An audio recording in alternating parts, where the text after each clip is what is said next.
Good morning to everyone. तो आज होने वाला है जुम्मा का दिन, जो कि एक मुस्लिम हाउसवाइफ के लिए तो बहुत ही ज़्यादा बिजी होने वाला है। तो सबसे पहले हम सुबह सुबह भागे मौसम देखने के लिए, क्योंकि मौसम बहुत ही अच्छा हो रहा था। क्योंकि पहाड़ देखिए यार कितने सुंदर लग रहे हैं। हमारे घर के पास से ना ये व्यू जो होता है वो बहुत ही अच्छा दिखता है। सुबह सुबह 6 से 7 बजे जाएंगे तो बाहर तो बहुत ही सुंदर लगता है। ठंडी ठंडी हवाएं और ये पहाड़, क्या ही ज़िंदगी। उसके बाद हम वापस आए मौसम देखने के बाद, वापस आके अपने काम पर जुट गए। जो टब में जो बर्तन थे मैं वो रात में धो के रख देती हूँ ऐसे पानी को ड्राई होने के लिए। उसके बाद सुबह उठ के सबसे पहला काम होता है उस टब को खाली करना, क्योंकि जो बाकी के बर्तन होते हैं धो के उसमें रखना होता है तो जगह नहीं बचती। तो सबसे पहले मैं उस टब को खाली करती हूँ। टब को खाली करने के बाद दूसरे बर्तन धोती हूँ। तो मैं यहाँ पर स्टैंड पर जुड़ने लगी तो मुझे लगा कि मैं जब कच्चे गिलास रख देती हूँ तो ऐसे निशान पड़ जाते हैं। तो मैंने सबसे पहले उसको साफ़ करके वापस से अपने ग्लास और बर्तन सब जोड़ने लग गई। उसके बाद एक जुम्मा के दिन ना बहुत ही ज़्यादा बिजी होता है। साफ़ सफाई करनी होती है, कुकिंग भी टाइम पर करनी होती है, नमाज़ अदा करनी होती है, तो बहुत बच्चे को भी संभालना होता है। तो बहुत ही ज़्यादा एक मुस्लिम हाउसवाइफ के लिए ना बहुत ही ज़्यादा बिजी डे होता है जुम्मा का दिन। तो मैंने साफ़ सफाई चालू कर दी। हमारा नल थोड़ा सिंक का छोटा है, तो मैं जब भी बर्तन धोती हूँ तो पानी सारा साइड से निकल के, गैस के पीछे से निकल के, मसाले के डब्बों के पीछे से निकल के नीचे आ जाता है, जो कि सीधा हमारे बेडरूम को आता है। तो इसीलिए मैं थोड़ा सा देख के बर्तनों को धोती हूँ। मैं कितने दिनों से अपने हस्बैंड को बोल रही हूँ कि मुझे वो जो स्प्रिंकलर आता है ना, जो जिसमें पानी ऐसा स्प्रिंकल होके आता है, तो अगर वो लगा देंगे तो थोड़ा सा पानी सामने आगे को पड़ेगा, तो उधर पीछे नहीं जाएगा शायद। तो कब से बोल रही हूँ, वो इतने बिजी हैं कि उनको फुर्सत ही नहीं है कुछ ला के देने की। तो मैंने सबसे पहले ये जो टब के नीचे का प्लेट है जहाँ से पानी सारा ड्राई होके नीचे जाता है, वापस सिंक हो जाता है, तो मैंने उसको साफ़ किया। उसके बाद रात को तो मैंने सारे बर्तन धो दिए थे, लेकिन इस कुकर में और थोड़े से सुबह के बर्तन थे। सुबह के बर्तन मतलब जो बासी खाना था, जो कि हमें नहीं खाना था, तो थोड़ा सा बचा हुआ था, तो मैंने उसको फेंक के जो भी बचे कुछ बर्तन थे, जितने भी छोटे छोटे बर्तन थे, मैंने उसको सारे धो दिए। धो के उसके बाद मैं दूसरे काम पर जाऊंगी। दूसरे काम पर मतलब दूसरे काम के लिए आगे बढ़ूंगी, यानी कि झाड़ू पोछे के लिए। एक हाउसवाइफ और कर भी कह सकती है। ड्रीम्स तो बड़े बड़े थे, लेकिन नसीब को कुछ और ही मंजूर था। तो अल्हम्दुलिल्लाह जो भी मुझे मिला, अल्हम्दुलिल्लाह मैं इस पर अल्लाह का शुक्र करती हूँ कि सब कुछ जो मैंने चाहा वो तो नहीं मिला, लेकिन जैसा मैंने चाहा वो ज़रूर मिला। तो अल्लाह का लाख शुक्र, क्योंकि मुझे पढ़ाई का बहुत शौक़ था। मैं बहुत ज़्यादा पढ़ना चाहती थी, लेकिन ऐसा हमारे हालात कुछ ऐसे बन गए थे कि मुझे बीच में ही मेरी पढ़ाई रोकनी पड़ी। तो मेरी शादी हो गई, इसके बाद बेबी हो गया, तो पढ़ाई का नामो निशान तो मिट ही गया मेरी लाइफ से। फिर भी जो कुछ होता है अच्छे के लिए होता है। अल्लाह ताला ने एक चीज़ को रोक दिया और एक चीज़ अच्छी भी दे दी, जो कि मेरे हस्बैंड हैं माशाल्लाह से। का बहुत अच्छे हस्बैंड मिले और एक बेबी, जो भी है मैं बहुत खुश हूँ अब इस लाइफ में। अगर लाइफ में कभी भी मौका मिला तो पढ़ने का ज़रूर सोचूंगी, स्टडी को कंटिन्यू करने का तो ज़रूर सोचूंगी। देखते हैं अल्लाह ने नसीब में क्या क्या लिखा हुआ है, देखते हैं जो कुछ भी होगा अच्छे के लिए ही होगा। तो मैंने अपना सारा काम फिनिश करके, ये सब मैंने मीशो से मंगवाया था। ये जो बर्तनों का ये जो टब है उसको, वो सोप डिस्पेंसर है उसको, सब मैंने मीशो से मंगवाया था, जो कि मुझे सोप डिस्पेंसर टूटा हुआ मिला था।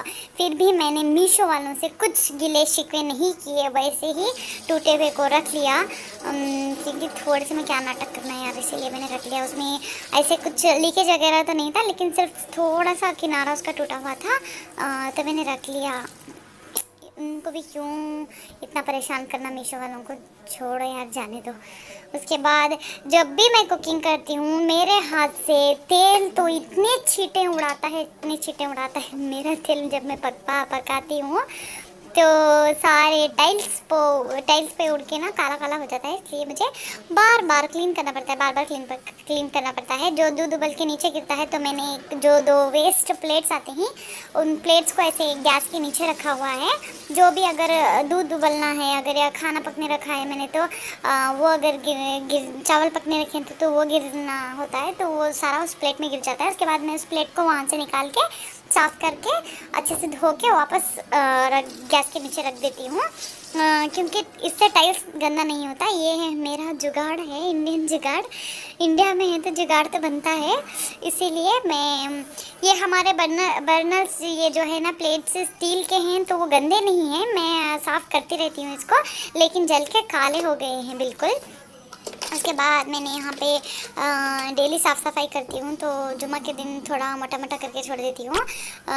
मोटा मोटा मतलब ऐसे ऐसे ही पोंछ के छोड़ देती हूँ, कुछ हटाती वगैरह बटाती नहीं। दूसरे टाइम पे मैं सारा हटा के क्लीन करती हूँ, लेकिन जुम्मा के दिन थोड़ा ज़्यादा ही काम होता है। अगर बच्चा ज़्यादा सता रहा होता है तो मैं ऐसे ही ऊपर से काम करके इतनी जान थक गई थी मेरी कि मुझे थम्स अप याद आ गया, तो मैंने एक गिलास थम्स अप लिया और सीधा गई अपने सोफ़े पे जाके बैठ के सुकून से 10 मिनट्स लिए अपने लिए। उसके बाद मैंने थम्स अप पिया, थम्स अप पी के वापस आके मैंने नाश्ते में ये उपमा बनाया, जो कि हस्बैंड तो नहीं थे, काम पे चले गए थे जल्दी, सुबह 7 बजे। उन्होंने नाश्ता नहीं किया था, मैंने मेरे और मेरे बेटे के लिए बनाया था उपमा, जो बहुत ही ज़्यादा टेस्टी था।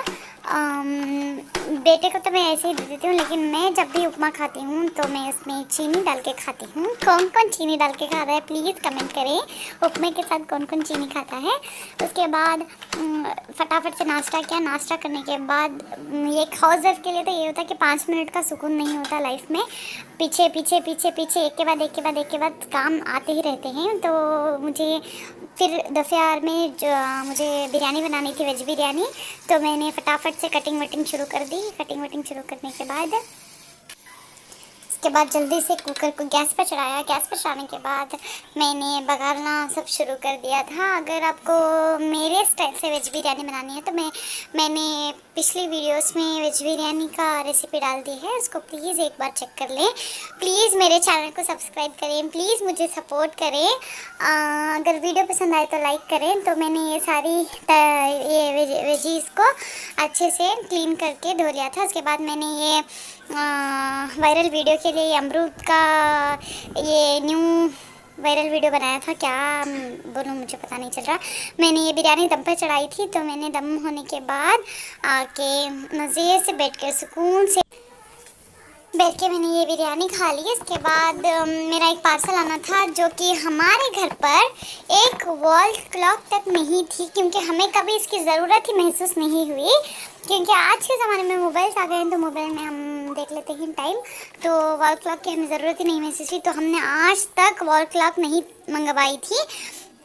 उसके बाद ये घर में आने के बाद यहाँ पर जो भी हमारे घर पे आते थे वो हमसे पूछते थे कि क्या आपके घर पर वॉल क्लॉक नहीं है, टाइम कहाँ देखना है। तो मैंने काम किया, मैंने ऑनलाइन से ऑर्डर करके मंगवा ली, जो कि बहुत ज़्यादा सुंदर आई थी।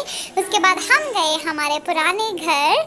ये रहा हमारा पुराना घर, जो कि सबसे पहले हॉल था, हॉल में जो बेडरूम थी वो हमारी थी। इसके बाद ये डाइनिंग हॉल था, ये मेरे जेठ जेठानी की रूम थी, जो कि हम सब ऐसे मिल के रहते थे। उसके बाद दोनों ने अलग अलग घर कर लिए, उन्होंने अपना घर कर लिया और हमने हमारा घर कर लिया। उसके बाद ये था मेरा किचन, जो कि मुझे इस घर से बहुत ज़्यादा लगाव है, क्योंकि मेरी शादी इसी घर में हुई थी और मेरा बेबी भी इसी घर में हुआ था। तो ये रहा मेरा बेबी कैट के साथ खेलते हुए। ये घर का जो किचन था वो थोड़ा सा छोटा था। ये घर का किचन जो अब हम हैं वो घर का किचन बहुत ही ज़्यादा बड़ा है। ये घर में, पुराने घर में हमारे बेडरूम्स थोड़े नहीं, बहुत ही ज़्यादा बड़े बड़े थे। ये घर के बेडरूम्स, जो न्यू घर के बेडरूम्स हैं, वो ज़्यादा छोटे छोटे हैं, लेकिन फिर भी वो घर से बहुत ज़्यादा लगाव है। अब इस घर का तो पता नहीं, इस घर का तो आगे जाके पता चलेगा। ये घर भी अच्छा है वैसे, माशाल्लाह बहुत अच्छा है ये घर भी। लेकिन अभी आदत नहीं हुई है तो थोड़ा सा डर वगैरह लगता रहता है मुझे।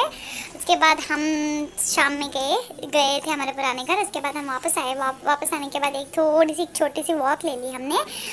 मेरे मदर इन लॉ, मेरी सास और मेरे बेटे ने, हम तीनों वॉक पे गए थे। उसके बाद शाम में मैंने आके खीर बनाई जो कि बहुत ही ज़्यादा मज़ेदार। और रात में हमें याद आए गोलगप्पे, जो कि हमने हमारे घर के बाहर एक ठेला लगवाया, जो कि मेरे शौहर बने थे ठेले वाले भैया थोड़ी देर के लिए। तो हमने बहुत सारे गोलगप्पे खाए। जब गोलगप्पे ख़त्म होने की कगार पे थे तब मुझे याद आया कि मुझे एक क्लिप लेनी चाहिए। तो जहाँ पर सिर्फ एक 6-7 गोलगप्पे बचे थे तब मैंने क्लिप ली।